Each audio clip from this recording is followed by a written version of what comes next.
Picture this: a document sitting quietly in a classified intelligence archive.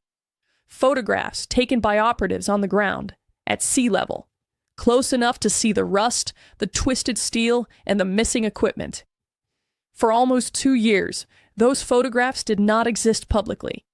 Then, on February 25th, 2026, they were released.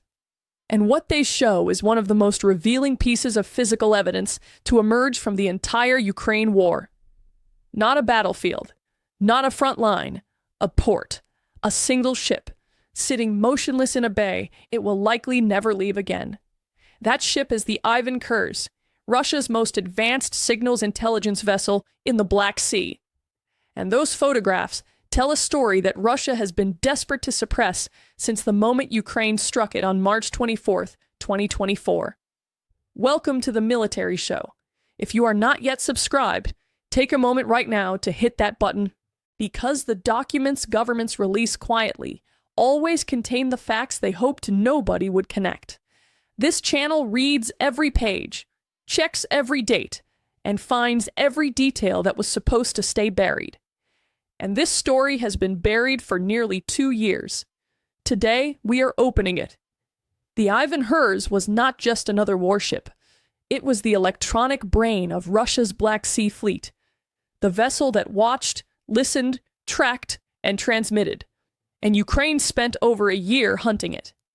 What happened when Ukraine finally struck, and what those February 2026 photographs now confirm, changes the complete picture of Russia's naval collapse in the Black Sea. To understand why the destruction of this ship matters so deeply, you have to understand what it was actually built to do. The Ivan Khurs is a Project 1880-20 medium reconnaissance vessel. It was commissioned into the Russian Black Sea Fleet in June 2018 and named after Vice Admiral Ivan Khurs, who directed Soviet naval intelligence from 1979 to 1987. That lineage is not accidental. The ship carried the name of one of the most significant figures in Soviet naval espionage, and it was designed to continue that tradition in a modern context.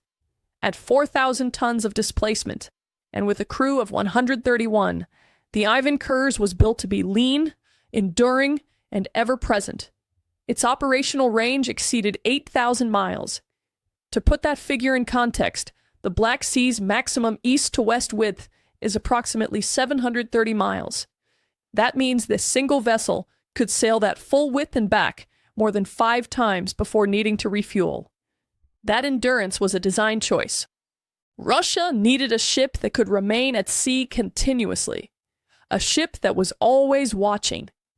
The Ivan Khurs was built to be the permanent electronic eye of the fleet, gathering signals intelligence, locating radar systems, monitoring communication networks, and transmitting everything it found back to Russia's command structure. It was also equipped defensively, carrying surface-to-air missile launchers and machine gun mounts to protect against drone and aircraft threats. On paper, it was among Russia's most capable intelligence platforms in the region. Ukraine understood what this ship represented almost from the beginning of the full-scale invasion. The Ivan Khurs was not launching missiles. It was not landing troops. But it was doing something in many ways more dangerous. It was organizing, coordinating, seeing. Every Ukrainian drone that entered Black Sea airspace was potentially being tracked by the Ivan Khurs. Every Ukrainian maritime maneuver was potentially being fed back to Russian fleet commanders through its antenna systems. Taking it out would not be a symbolic strike. It would be a structural one. But the Ivan Khurs was not easy to reach. Russia understood its value and kept it protected, moving it carefully, keeping its position uncertain. Ukraine could not rush in and risk wasting an asset on a failed strike. The approach had to be deliberate, precise, patient. Ukrainian drone operators and intelligence teams spent months mapping the ship's movements, studying its patterns, waiting for the moment when the Ivan Khurs would be exposed enough and close enough for a real chance. That patience would be tested severely in the spring of 2023, when Ukraine believed it had found its window. In May 2023, Ukraine launched what would become one of the most remarkable maritime drone operations of the war. The Ivan Khurs had been identified approximately 120 kilometers northeast of the Bosphorus Strait, deep in the western Black Sea. A Ukrainian maritime drone was deployed to intercept it. The distance that drone had to cover was extraordinary. Over 500 kilometers of open water, navigated remotely, with all the communication challenges that open sea drone operations involve. The head of the UAV department of Ukraine's main defense intelligence later described the mission in detail. The operation's launch was delayed by adverse weather. Communications were repeatedly disrupted during the approach. The drone's operators fought to maintain contact across that vast stretch of water. And yet, the drone reached the general area of the Ivan Khurs. It found its target. It closed the distance to near striking range. And then, communications were lost at the critical moment. The drone detonated without making contact with the ship. The Ivan Khurs sailed away, largely unaware of how close it had come. Russia's defense ministry would later claim that its ship had repelled an attack, with crew fire destroying the incoming drone. Independent analysis and Ukrainian accounts told a different story, but the result was the same. The Ivan Khurs had survived. Ukraine waited approximately 10 months. Then, on the night of March 23rd into March 24th, 2024, Ukraine launched a series of missile strikes against Russian military assets in occupied Sevastopol, Crimea. Among the targets was the Ivan Khurs, which had been located in port. The next day, March 25th, Ukraine's Navy confirmed publicly that the Ivan Khurs had been struck. The spokesperson for Ukraine's naval forces stated that the ship had sustained damage to its reconnaissance equipment at the stern and was no longer combat ready. Russia's response was swift and predictable. Officials denied any significant damage. State media insisted the ship was operational. Russian military channels claimed that the strike had been minimal and exaggerated by Ukrainian sources. This was entirely consistent with Russia's established pattern of denying Ukrainian successes. The same denial had accompanied the sinking of the Moskva, the flagship of the entire Black Sea Fleet, in April 2022. Russia denied that event for nearly 4 years, only formally acknowledging it in January 2026. But in the case of the Ivan Khurs, the evidence was not going to stay hidden forever. Satellite imagery published in the days following the strike showed damage to the ship's stern section. Ukraine's naval spokesperson was direct. The ship, they said, could no longer perform its intended tasks. The question in March 2024 was how permanent that damage actually was. After the initial satellite images in March 2024, the Ivan Khurs disappeared from public view. Not physically, it remained in Sevastopol, but Russia worked to conceal its condition, keeping the damaged vessel tucked inside bays away from open observation. No official statements were made about repairs. No timeline for its return to service was given. No acknowledgement that the strike had done anything beyond minor damage. But the silence itself was the most revealing thing Russia could have done. If the Ivan Khurs had been superficially damaged and quickly repaired, Russia would have had every incentive to publicize that fact. A repaired ship returning to sea would have been a propaganda victory. It would have shown Ukrainian strikes failing. It would have shown Russian resilience. Instead, there was nothing. The ship did not return to sea, not in March 2024, not in April, not in the months that followed, as the first anniversary of the strike passed, and then the second. The Ivan Khurs remained stationary, moored in Holland Bay, Sevastopol, going nowhere. The silence was not modesty, it was concealment. And concealment, in intelligence terms, is always an admission of something worth hiding. On February 25th, 2026, the Crimean Wind Monitoring Channel published something that had not existed publicly before. Not satellite images taken from hundreds of kilometers overhead, but photographs taken at sea level. Close-up images of the Ivan Khurs as it sat in Holland Bay. Images taken by operatives who had gotten close enough to see the ship's actual condition in detail. Those photographs changed everything. The captain's bridge, one of the vessel's primary command centers, had been partially destroyed. The mast that once carried the antenna arrays essential for signals intelligence collection and transmission was surrounded by construction scaffolding. The funnel had sustained structural damage. The forward deck was covered with camouflage netting, clearly placed there to conceal something underneath it from aerial observation. The stern equipment, which should have been clearly visible on a vessel of this type, was missing entirely. Whether destroyed in the strike or removed because it was beyond repair was not clear from the photographs alone. But the conclusion was not difficult to reach. This ship was not being repaired toward a return to service. This ship was a wreck, dressed up to look like it was being worked on. The scaffolding around the mast deserves particular attention because it is the detail that tells the most complete story of Russia's failure to recover this vessel. At first glance, scaffolding suggests repair work in progress.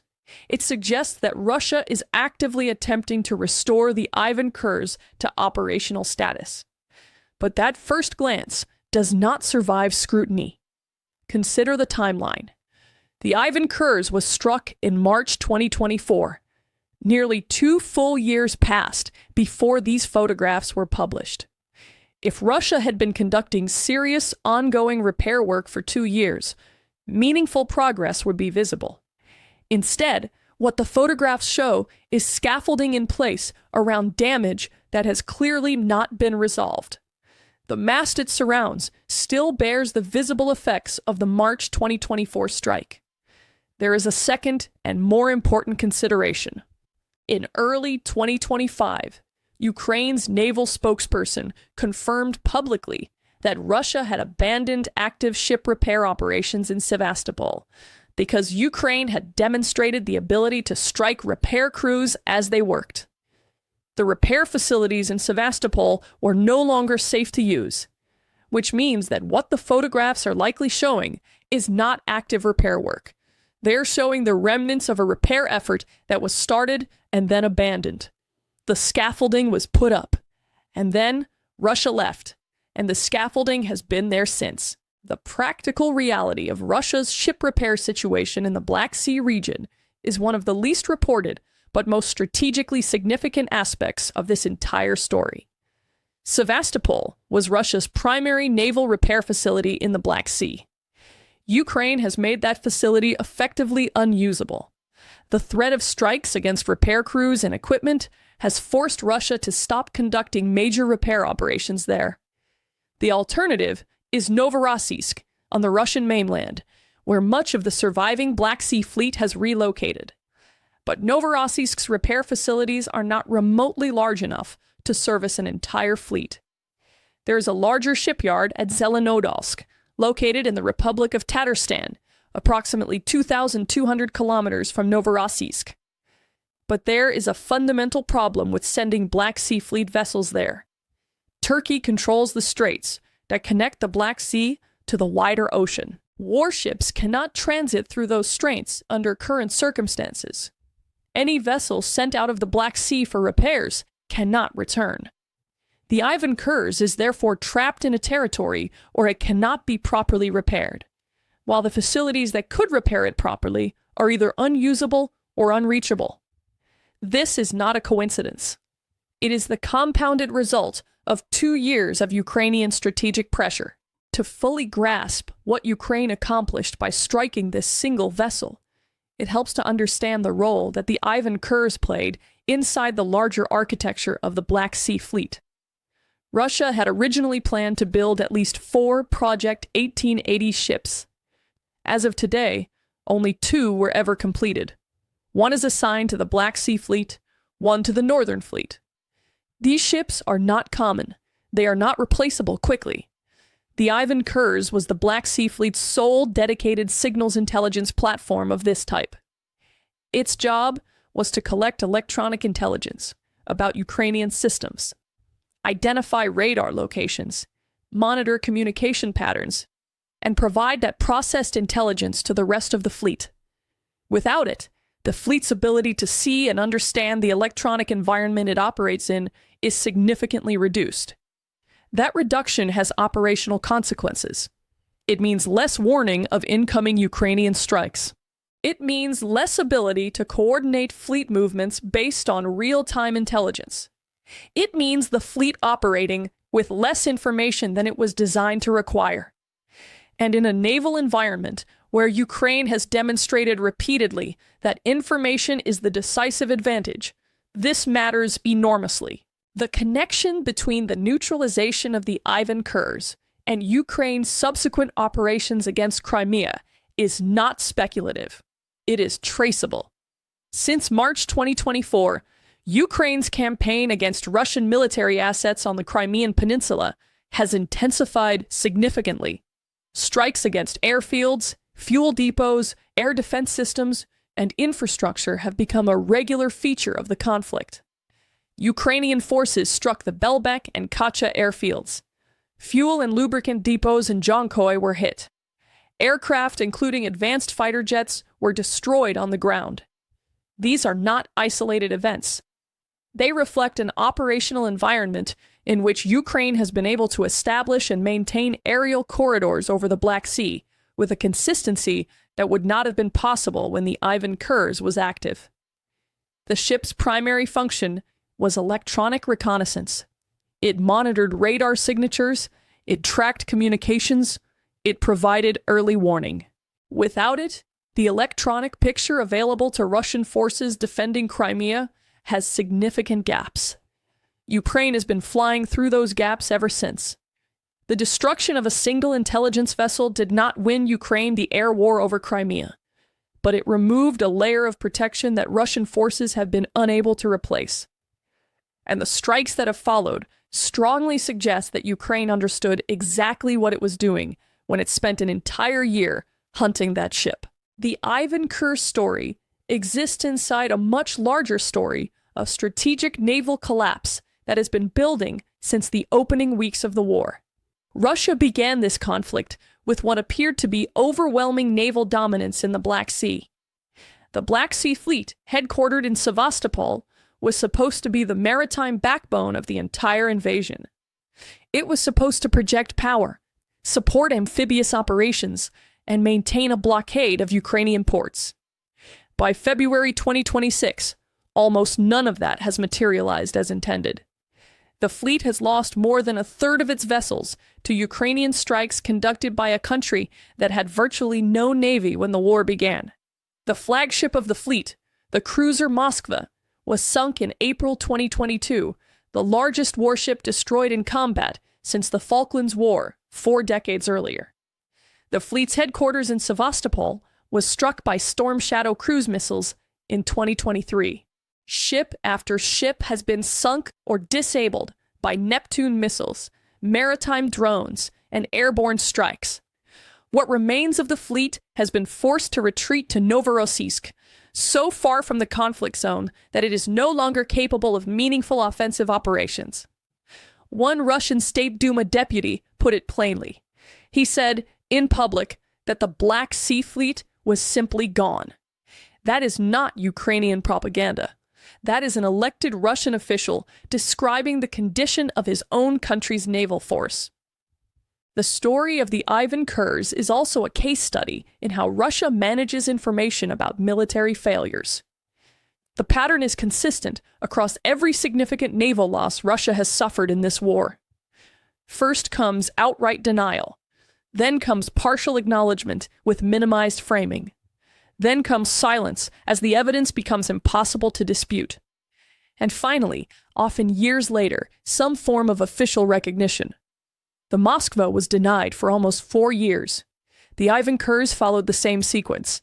Denied in March 2024. Kept hidden for nearly 2 years.